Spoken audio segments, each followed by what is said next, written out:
تقریر کا مقصد ہی یہ ہوتا ہے کہ بات سمجھی جائے، دماغ میں بٹھائی جائے اور اس پر پھر عمل کیا جائے. یہ اصل تقریر کا مقصد. جوش میں نعرے لگا دیے، ہوش میں کچھ بھی نہیں ہے. کیا بولے مولانا نے؟ بہت اچھا بولے. کیا بولے پتہ نہیں، لیکن بولے بہت اچھا.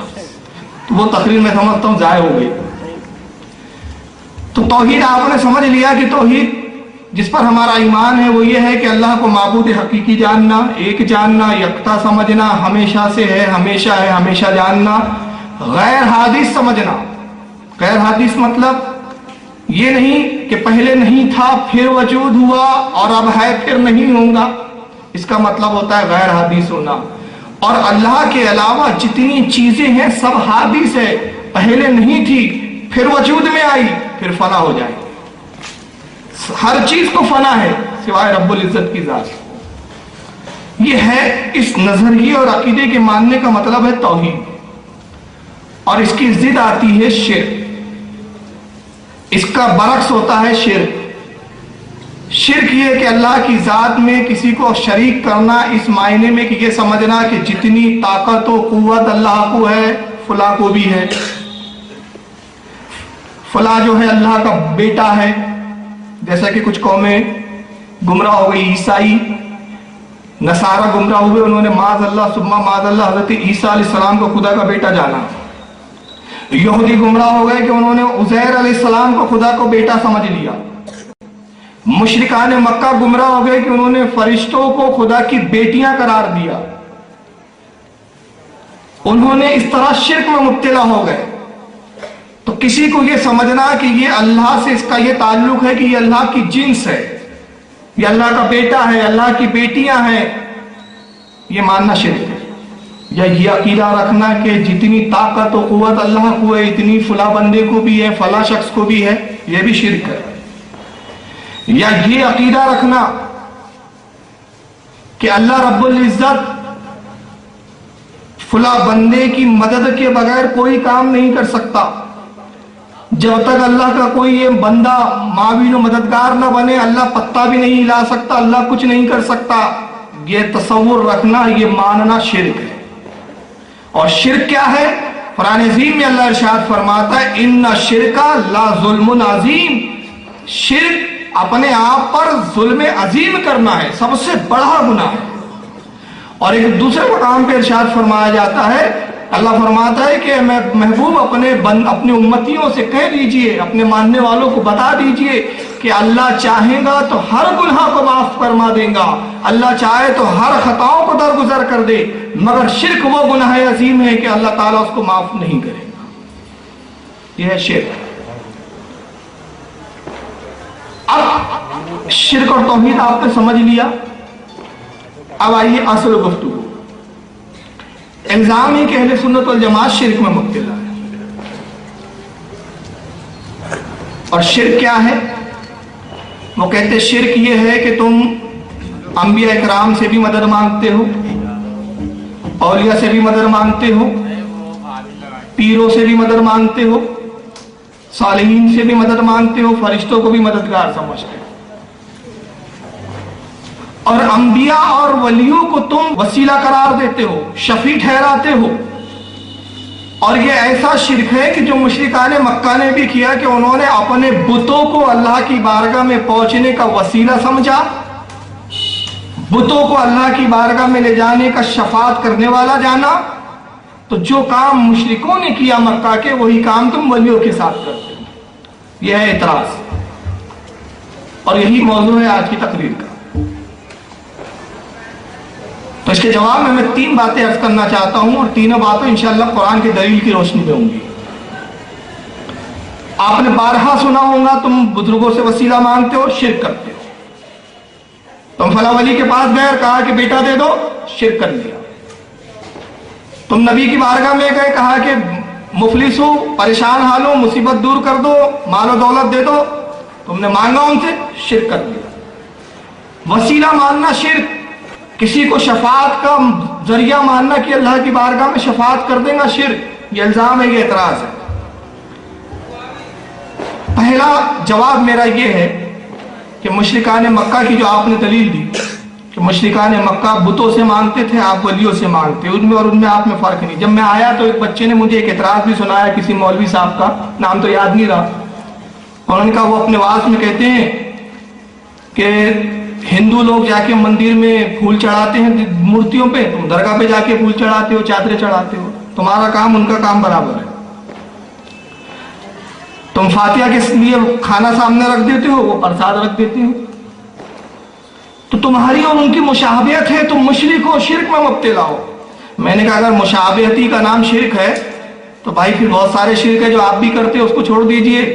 اب وہ سنیے کیا، وہ تیرتھ کو جاتے ہیں، آپ حج کو جاتے ہیں، وہ گنگا کا پانی مقدس سمجھ کے پیتے ہیں، آپ زمزم پیتے ہیں، کعبے کا طواف کرتے ہیں، کعبہ بھی پتھر ہے، وہ بت کا طواف کرتے ہیں، کھانا وہ بھی کھاتے ہیں، کھانا آپ بھی کھاتے ہیں، تو یہ سب بند کر دیجئے۔ بہرحال یہ تو ایک عرفی جواب ہوا، لیکن میں دلائل کی بات کر رہا تھا۔ تو پہلا میں جواب یہ دینا چاہتا ہوں وسیلے کے تعلق سے کہ وسیلہ شرک نہیں ہے۔ مشرکان مکہ نے جو بتوں کو وسیلہ قرار دیا تو بتوں کو وسیلہ بنانا ان کا شرک نہیں تھا، شرک یہ تھا کہ اللہ نے بتوں کو شفیع قرار نہیں دیا تھا، انہوں نے اپنی مرضی سے بتوں کو شفاعت کرنے والا ٹھہرا لیا۔ اور دلیل کیا ہے؟ دلیل قرآن عظیم میں آیت الکرسی میں اللہ ارشاد فرماتا ہے من ذا الذی یشفع عنده الا باذنی، کون ہے جو اس کی اجازت کے بغیر کسی کی شفاعت کرے؟ جب میں نے بتوں کو اجازت دی نہیں تو تم ان کو شفیع کیوں ٹھہراتے ہو؟ میں نے اجازت ولیوں کی دی، ولیوں کو دی ہے، ان سے ان کو شفیع مانا کرو۔ نبیوں کو میں نے شفاعت کی اجازت دی ہے، ان کو شفیع مانا کرو۔ تو جب ہم نے ولیوں کو شفیع مانا، وسیلہ جانا تو اللہ کے حکم سے جانا، اور انہوں نے بتوں کو مانا تو اللہ کے حکم کے خلاف کیا۔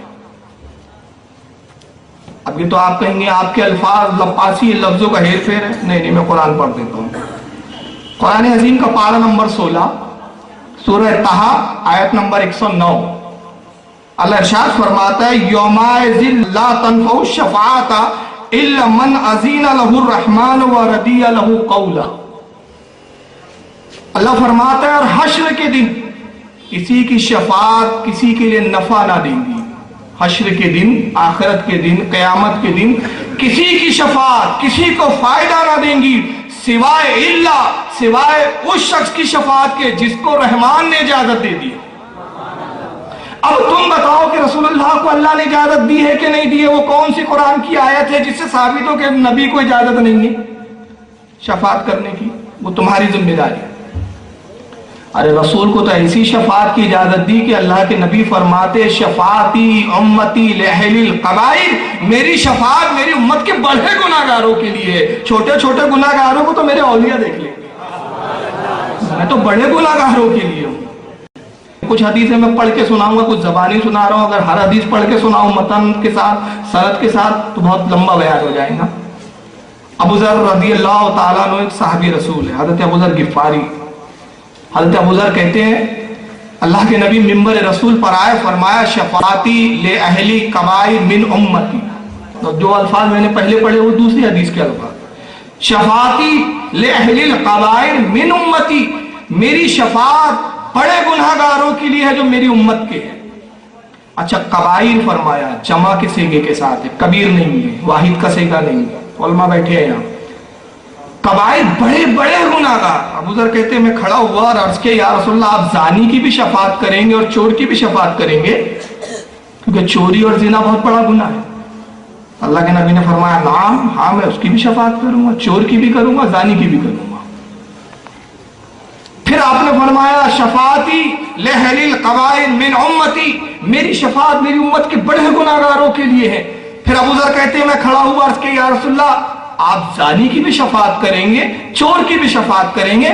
نبی نے فرمایا ہاں میں زانی کی بھی شفاعت کروں گا، میں چور کی بھی شفاعت کروں گا۔ ابو ذر کہتے ہیں میں پھر بیٹھ گیا، نبی نے تیسری مرتبہ فرمایا میری شفاعت میری امت کے بڑے گناہگار کے لیے۔ حضرت ابو ذر غفاری کہتے ہیں میں پھر کھڑا ہوا اور عرض کیا یا رسول اللہ کیا آپ کی شفاعت چور کے لیے بھی ہے، زانی کے لیے بھی ہے؟ گویا بار بار کھڑے ہو کر آپ تعجب کر رہے ہیں کہ اللہ کے نبی آپ نے اپنی شفاعت کو اتنا عام کر دیا، اتنا وسیع کر دیا کہ آپ کی شفاعت کی وسعت کا یہ عالم کہ چور بھی بخشا جائے، زانی بھی بخشا جائے، اتنے بڑے گناہگار۔ نبی پاک صلی اللہ علیہ وسلم کے چہرے اقدس صورت پر جلال آتا ہے، اور جلال کے عالم میں ارشاد فرماتے ہیں اے ابو ذر سن، میری شفاعت میری امت کے بڑے گناہگار کے لیے ہے، چور کے لیے بھی ہے، زانی کے لیے بھی ہے، اگرچہ تو بار بار کھڑا ہو حتیٰ کہ ناک رگڑ رگڑ کے مر جائے تب بھی میری شفاعت ہے۔ اب قرآن کہہ رہا ہے کہ کون ہے جو اس کی اجازت کے بغیر شفاعت کرے، اور نبی کہہ رہے ہیں مجھے اجازت مل گئی۔ اور پھر قرآن میں دوسری جگہ اللہ فرماتا ہے کہ ہمارے محبوب کی شفاعت کا کیا علم ہوگا، وَلَا سَوْفَ يُؤْتِيكَ رَبُّكَ فَتَرْضَىٰ، اے محبوب ہم آپ کو آخرت کے دن اتنا دیں گے کہ آپ راضی ہو جائیں گے۔ اللہ کے نبی اس کی حدیث کی اس آیت کی شرح میں اور اس آیت کی تشریح میں حدیث پاک ہے، فرماتے ہیں اے لوگوں تم سب گواہ ہو جاؤ، میرا رب مجھ سے کہتا ہے کہ اے محبوب ہم آپ کو اتنا دیں گے یہاں تک کہ آپ راضی ہو جاؤ، میں اس وقت تک اپنے رب سے راضی نہ ہوں گا جب تک میں اس شخص کو بھی جہنم سے نہ نکال دوں جس کے دل میں رائی کے برابر بھی ایمان نہیں۔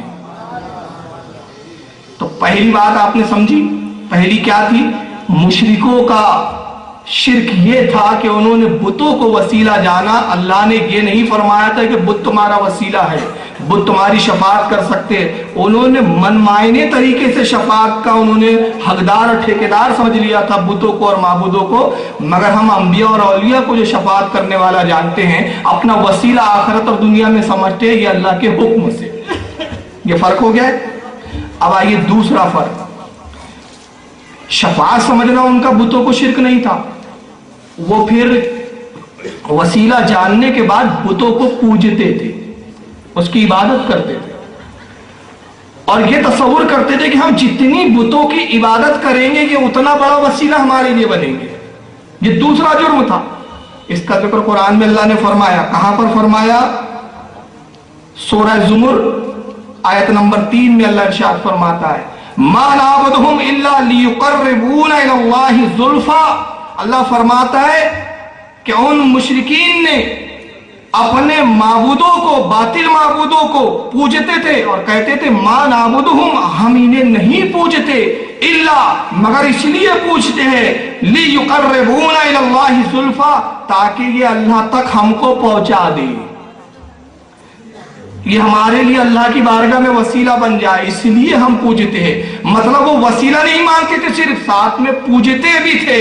اور اہل سنت والجماعت کسی نبی کو نہیں پوجتے، کسی ولی کو نہیں پوجتے، کسی پیغمبر کو نہیں پوجتے، کسی صالحین کو نہیں پوجتے۔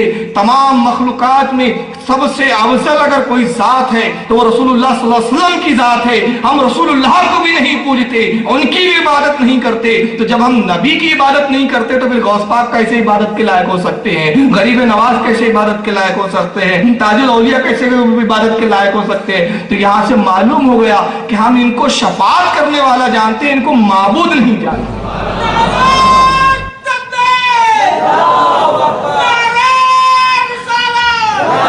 تو دوسری دلیل کیا ہے؟ دوسری دلیل کہ مشرکان مکہ پوجتے تھے وسیلہ بات سمجھ کر، ہم وسیلہ سمجھتے ہیں، پوجتے نہیں۔ اب تیسرا سنیے، انہوں نے اللہ کے بارگاہ میں بتوں کو وسیلہ بھی جانا مشرکین نے، اور کتنا بڑا جانا، کہا کہ یہ وسیلہ ہے